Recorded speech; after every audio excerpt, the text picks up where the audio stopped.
toydur. Ona görə bir dənə mənim qafiyəm var ürəyimdə.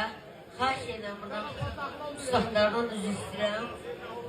Qalan qardaşlardan da xahiş edirəm ki, bir dənə qafiyəm var gəlsin və özləri desin. Mən deməyəcəm. Post qafiyəm mən deyirəm.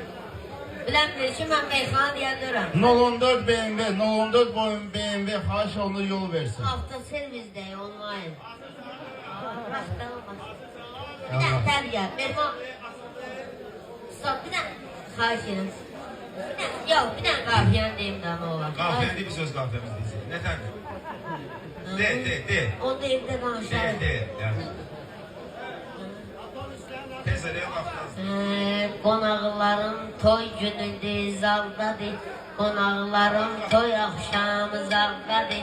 Az günü 19, az günü 18 fevraldadır.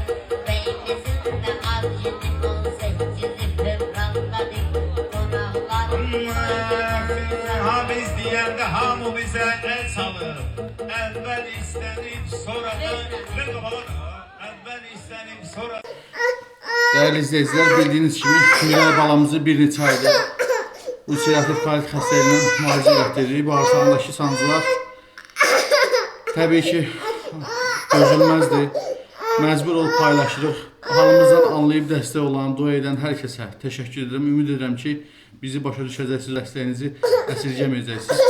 Allah heç kimə bizim kimi çarəsizlik nəsib eləməsin.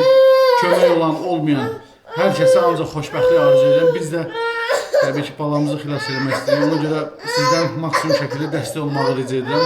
Ümid edirəm ki, harayımıza səs verəcəksiniz, dəstək olacaqsınız, dua edəcəksiniz. Öncədən hər birinizə təşəkkür edirəm.